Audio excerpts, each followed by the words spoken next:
कि अल्लाह तबारक व तआला किसी को मालदार बना दे और वो मालदार आदमी गरीबों में अपने मालों को लुटाता रहे। तुम भी अल्लाह से दुआ मांगो कि अल्लाह, आय अल्लाह मुझे भी तू मालदार बना, आय अल्लाह मुझे भी तू अमीर बना दे। अमीर बनना कोई गुनाह नहीं है। आय अल्लाह मुझे भी अमीर बना और ऐसा अमीर बना और ऐसा दिल दे, ऐसी मालदारी दे, मैं भी तेरे राह में, अल्लाह के राह में अपने मालों को खर्च करता रहूं। मस्जिद बने तो मस्जिद में मैं भी बढ़ चढ़ कर हिस्सा लूं, मदरसा बने तो मदरसे में भी हिस्सा लूं, यतीमों और गरीबों में मैं भी अपने पैसे को लुटाता रहूं। आज मुसलमान अपने पैसों को गलत जगहों में बर्बाद करता है, लेकिन दीन के लिए अपने मालों को कुर्बान करने के लिए तैयार नहीं है। आपको मुसलमान नजर आएंगे, शादियों में देखिए 10-10 लाख रुपए खर्च कर देंगे, लेकिन अगर मदरसों में चंदा देने की बात आए तो 50 रुपए कटाने में, रसीद कटाने में उसकी नानी याद आने लगती है। मेरे प्यारे साथियों, गौर करो ये कौन सी मालदारी है। दुनिया के लिए सब कुछ करने को तैयार हो, लेकिन आखिरत बनाने के लिए तुम्हारे पास इतना भी दिमाग नहीं है और इतनी भी अकल भी नहीं है कि अल्लाह ने अगर माल दिया तो अल्लाह के राह में खर्च करो और इसी में हसद करना जायज है कि अल्लाह मुझे भी मालदार बना दे, मैं भी यतीमों के लिए, गरीबों के लिए अल्लाह मैं भी अपने मालों को कुर्बान करूंगा। जरा सहाबा को देखिए, एक सहाबी है जिनका नाम साद बिन वक्कास है, मस्जिद नबवी के अंदर तशरीफ लाते हैं, मस्जिद नबवी के अंदर लाते हैं। अल्लाह के नबी मस्जिद में दर्स दे रहे हैं। नबी ने फरमाया सहाबियों सुनो, अभी तुम्हारे दरमियान एक ऐसा आदमी आने वाला है जो कि जन्नती है। सहाबा ने कहा जन्नती है, कौन है? अल्लाह के नबी, अभी आने वाला है। लोगों ने देखा हजरत साद बिन वक्कास मस्जिद के अंदर खरामा तशरीफ ला रहे हैं और मस्जिद के अंदर बैठ गए। आपने दर्स दिया, मस्जिद के अंदर जैसे दर्स खत्म हुआ, लोग अपने अपने घर में निकलने लगे। एक सहाबी है जिनका नाम हजरत अब्दुल्ला इब्न अमर है। हजरत अब्दुल्ला इब्न अमर हजरत साद बिन वक्कास जो कि अंसारी सहाबी हैं, उनके पीछे पीछे लग जाते हैं और करीब जाने के बाद उस सहाबी से कहते, मेरे भाई, मेरे घर में झगड़ा हो गया है, थोड़ा तू मैं हो गया है, मैं आपके घर के अंदर मेहमान बन करके रहना चाहता हूं, क्या आप मुझे अपना मेहमान बनाना पसंद करेंगे? उसने कहा वेलकम, खुश आमदीद, अहलम व सहलम व मरहबा, आइए मेरे घर के अंदर आपका आना मुबारक हो। सहाबी रसूल उस अंसारी सहाबी हजरत अब्दुल्ला इब्न उमर को अपने घर के अंदर लेकर के जाते हैं और घर के अंदर रखते हैं, खिलाते हैं, पिलाते हैं। 3 दिन तक के हजरत अब्दुल्ला इब्न उमर उनके घर के अंदर रहते हैं और रहने के बाद जब जाने लगते हैं और जाते जाते हजरत साद बिन वक्कास से एक सवाल कर बैठते हैं, ऐ साद बिन वक्कास मुझे ये बताइए, आपके घर के अंदर में कोई मुर्गा मुसल्लम खाने नहीं आया था, आपके घर के अंदर कोई बिरयानी खाने के लिए नहीं आया था, मैं आपके घर के अंदर आया हुआ था, मेरा मकसद ये था कि जनाबे मोहम्मद रसूलुल्लाह सल्लल्लाहु अलैहि वसल्लम ने लगातार 3 दिनों तक आपके बारे में बताया था, एक आदमी आने वाला जो कि जन्नती है, एक आदमी आने वाला जो कि जन्नती है। जब जब मस्जिद नबवी का दरवाजा खुला तब आपके ऊपर नजर पड़ी, यानी आपको जनाबे मोहम्मद रसूलुल्लाह ने जन्नती करार दिया। ऐ साद बिन वक्कास बताइए, आप कौन ऐसा अमल करते हैं जिसकी वजह से अल्लाह के नबी ने आपको जन्नती दिया है? और मेरा नबी वमा यंतिकु अनिल हवा, मेरा नबी अपने से कुछ नहीं बोलता है, वही बोलता है जो अल्लाह बुलवाता है। यानी आप जन्नती हैं, आप कोई ऐसा अमल जरूर करते हैं, आपके पास तो इतनी दौलत है नहीं, मालदार भी आप नहीं है, बहुत बड़े आलिम दीन भी नहीं है, लेकिन इसके बावजूद जन्नती है। ऐसा बिन वक्कास बताइए कौन ऐसा अमल करते हैं, हमें भी बताइए, हम भी वो अमल करके अपने आप को जन्नती बना लें। साद बिन वक्कास ने जवाब दिया, आई मेरे भाई, जब तुम ये सवाल तुमने किया है तो सुनो, मुझे तो मालूम नहीं है, मैं तो जानता नहीं हूँ कि कौन सा अमल अल्लाह ताला को पसंद है। नमाज, रोज़ा, ये सब कुछ तो तुम करते हो, मैं भी करता हूँ, लेकिन एक अमल मैं अपनी ज़िंदगी में कर रहा हूँ कि मैं अपने किसी मुसलमान भाई से हसद नहीं करता हूँ। कोई मुसलमान तरक्की करता, मैं दुआएं देता हूँ, कोई हैंडसम और खूबसूरत है, मैं माशाअल्लाह कहता हूँ, किसी की बेटी अच्छी है, मैं दुआएं देता हूँ, कोई अच्छा काम करता है तो बाकायदा मैं उसके लिए दुआएं पेश करता हूँ। मेरे दिल में हसद नहीं है, मेरे दिल में किसी मुसलमान भाई के लिए बुग़्ज़ नहीं है। वो सहाबी रसूल का ये जुमला सुनना था। हजरत और अब्दुल्ला इब्न उमर चीख करके कहने लगे, बस कर ऐसाद बस कर। यही वो अमल है जिसकी वजह से जनाबे मोहम्मद रसूलुल्लाह ने आपको जन्नती करार दिया है। आज हमारे यहाँ देखिए, हमारे यहाँ तो ऐसा लगता है हसद का भरमार है, बाढ़ आ गया है।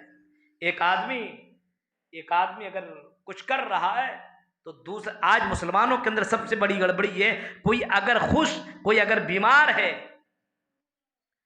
कोई खुश है तो किसी की खुशी बर्दाश्त नहीं होती। कोई बीमार है तो बड़ा अच्छा लगता है, अजीब मसला है। कोई परेशान है, एक मुसलमान के लिए एक जिस्म की तरह है। एक मुसलमान कहीं भी बीमार हो, दूसरे मुसलमान को तकलीफ होनी चाहिए। कोई मुसलमान कहीं परेशान हो, दूसरे मुसलमान को तकलीफ होना चाहिए। आज ये हालत बदल चुकी है और आज मुसलमान की तकलीफ से खुश होता है। मेरे भाइयों, जरा गौर कीजिए जंग यरमुक का वो वाक़या, जंग यरमुक, अल्लाहु अकबर।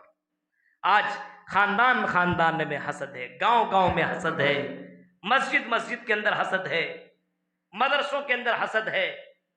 आज समाज, एक समाज वाला दूसरे गांव वाले से हसद करता है। मेरे भाइयों, मुसलमान आपस में हसद नहीं कर सकता है। जंग यरमुक को उठाइए, जंग हो रही है, जंग यरमुक के अंदर लड़ाई हो रही है, तलवारें चल रही है, नेज़े बरस रहे हैं।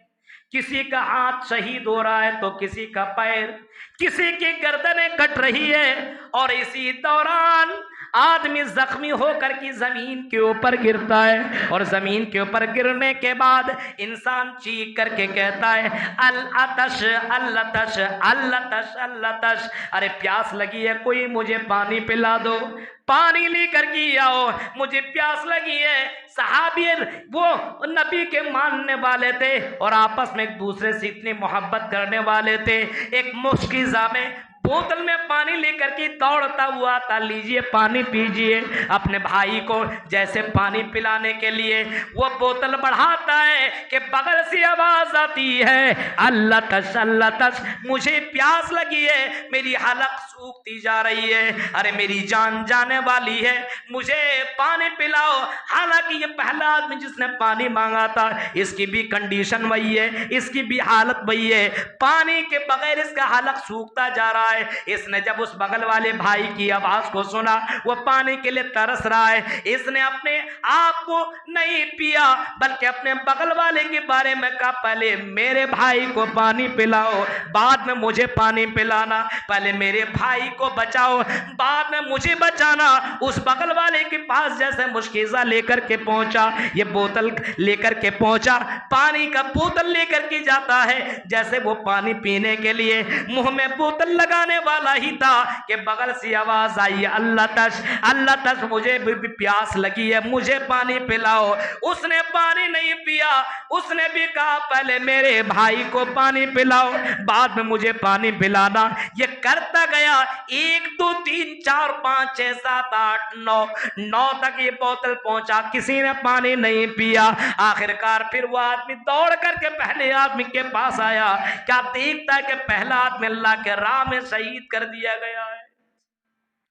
दूसरे को देखा, दूसरा भी शहीद, तीसरे को देखा, तीसरा भी शहीद, चौथे को देखा, चौथा भी शहीद, और ये देखता चला गया, वो 9 के 9 अल्लाह के राह में शहीद कर दिए गए। जरा तसव्वुर कीजिए मेरे भाइयों, एक मोमिन, एक मुसलमान दूसरे मुसलमान से कितनी मोहब्बत करता है। अपनी तकलीफ बर्दाश्त तो कर सकता है, लेकिन अपने भाई की तकलीफ को बर्दाश्त नहीं कर सकता है। आज मुसलमानों के अंदर देखिए ये हसद की बीमारी आई है। इसी वजह से कुरान कहता है, वमिन शर्री हासिदिन निज़ा हसद, अल्लाह से दुआ मांगो कि अल्लाह हासिदों की हसद से बचा, आए अल्लाह मुझे हसद करने से बचा। अल्लाह ने किसी को नेमत दी है, दुनिया की सारी दौलत सारे लोग मिलकर के उस नेमत को छीनना चाहे तो छीन भी नहीं सकते। किसी को खूबसूरत बनाया है, किसी को हैंडसम बनाया है, किसी को मालदारी दी है, किसी को इल्म की दौलत से नवाजा तकाजा है, सारे दुनिया के लोग मिलकर के छीनना चाहे तो छीन भी नहीं सकते। और किसी को अगर अल्लाह ने गरीब बनाया है, किसी को अल्लाह तबारक व तआला ने लंगड़ा, लूला और अंधा, बहरा बनाया है, सारे दुनिया के लोग मिलकर के अगर उसको बीमारी देना चाहे तो दे भी नहीं सकते।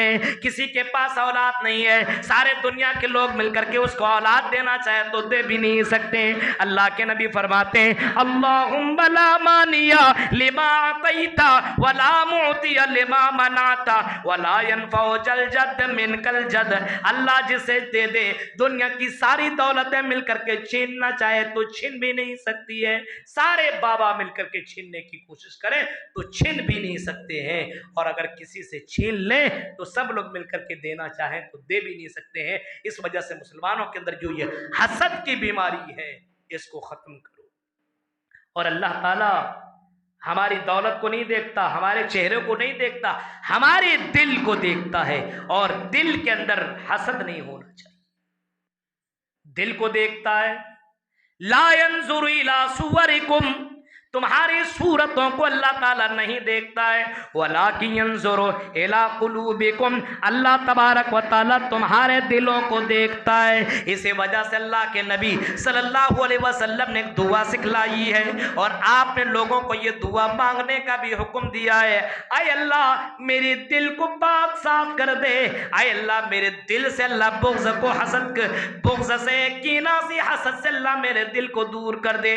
क़यामत के अल्लाह ताला जन्नत के अंदर ऐसे लोगों को दाखिल करेगा और चीख करके अल्लाह कहेगा, इल्ला मन अल्लाह बिक़ल्बिन सलीम, ऐसा दिल लेकर के आओ जिस दिल के अंदर हसद नहीं है, जिसके अंदर तकब्बुर नहीं है, जिसके अंदर घमंड नहीं है। थोड़ा सा पैसा हो गया, लोगों को देख के घमंड से बातें करने लगा, थोड़ी सी दौलत हो गई, तकब्बुराना अंदाज में चलने लगा। अगर खूबसूरती मिल गई है तो एक दूसरी लड़की को गलत नजरों से देखने लगा। मेरे बाल इतने अच्छे, मैं इतनी खूबसूरत हूं, ये काली कलोटी है। मेरे भाइयों, ये सब गलत नजरिया है। अगर काला और गोरा देखना होता और इसी बुनियाद पर अगर जन्नत में जाना होता तो हजरत बिलाल जन्नती न होते।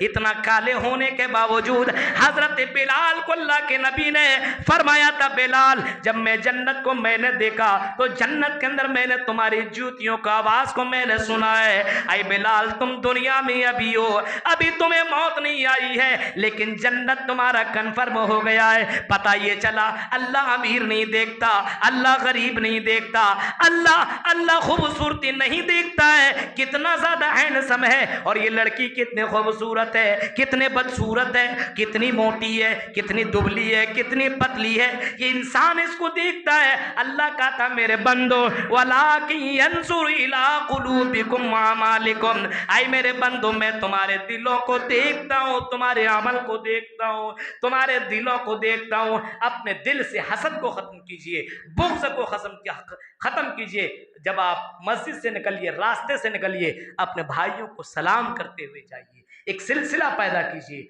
अपने यहाँ से इस हसद को, बुग़्ज़ को मिटाइए।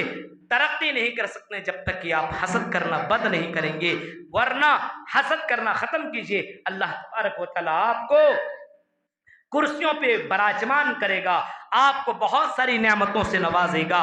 पहली उम्मतें जो बर्बाद हुई है हसद की वजह से हुई है। मेरे भाइयों, इस वजह से अपने समाज के अंदर ये सबसे बड़ी बुराई है कि आज मुसलमान से जलता है। बड़े अफसोस के साथ हमें कहना पड़ रहा है, ये मुस्लिम तबका जिसको दूसरों के लिए आइडियल होना चाहिए, आज मुसलमान दूसरे मुसलमान का पैर काटने में लगा है, दूसरे को गड्ढे में दाखिल करने में लगा हुआ है। अल्लाह से हम दुआ करें कि रब्बुल आलमीन जब तक तो हमें जिंदा रखे, इलाहुल आलमीन हमें इस जैसी बुराई से बचा, क्योंकि हसद एक ऐसी बुराई है जिस तरीके से लकड़ियों को आग जला करके राख कर देती है, इसी तरीके से हसद इंसान की नेकियों को जला करके बर्बाद कर देता है। आपको अल्लाह के नबी इसी वजह से दुआ भी मांगा करते थे और मौवज़तैन पढ़ा करते थे रात के वक्त सोते समय। उस वक्त ये दुआ भी उसी के अंदर शामिल है, वमिन शर्री हासिदिन इज़ा हसद, अल्लाह हासिदों की हसद से बचा। और आपको भी दुआ मांगनी चाहिए और हमें भी अल्लाह हसद करने से बचा। ये नहीं किसी को अच्छी बीवी मिल गई, अब आदमी अपनी बीवी के ऊपर नफरत करने लगा और सामने वाले से जलने लगा। किसी की अच्छी बेटी है, अच्छा बेटा है, आप दुश्मनी में आ गए और उस बेटे को तकलीफ पहुंचाने में लग गए।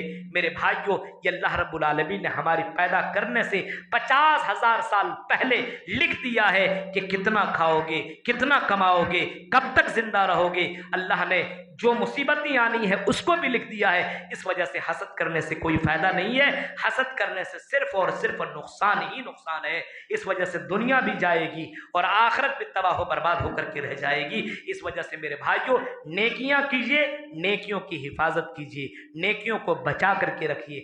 हसद करके आपकी नेकियां मिट जाएंगी, तबाह बर्बाद हो जाएंगी। इस वजह से हसद मत कीजिए। अल्लाह रब्बुल आलमीन से दुआ करता हूँ कि रब्बुल आलमीन जब तक तो हमें जिंदा रख, इलाहुल आलमीन हमें अपने नेकियों की हिफाजत करने वाला बना दे और हसद जैसे संगीन बीमारी से अल्लाह हम मुसलमानों की हिफाजत फरमा। हमें हसद से बचने की अल्लाह तौफीक अता फरमा, नेकियों में मुकाबला करने की तौफीक दे कि ये भाई अच्छा काम कर रहा है, ये भाई नमाज पढ़ने के लिए आता है, अल्लाह मैं मुझे भी नमाजी बना दी। उसकी बेटी पर्दा करती है, अल्लाह मेरी बेटी भी पर्दा करे। उसका बाप हज करने के लिए गया, अल्लाह मुझे भी इतनी दौलत दे, मैं भी अपने बाप को हज करने के लिए भेज सकूं।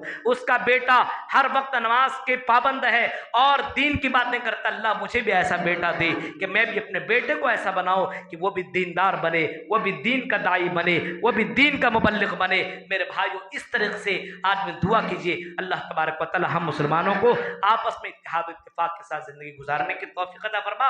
अपने समाज के अंदर जो बुराइयां हैं उसको अल्लाह हम सबको खत्म करने की अल्लाह तौफीक अता फरमा। रब्बुल आलमीन जब तक तुम्हें जिंदा रख, इस्लाम के ऊपर जिंदा रख, जब भी खात्मा हो ईमान के ऊपर खात्मा हो। आमीन व आखिर दावाना अनिल हम्दुलिल्लाहि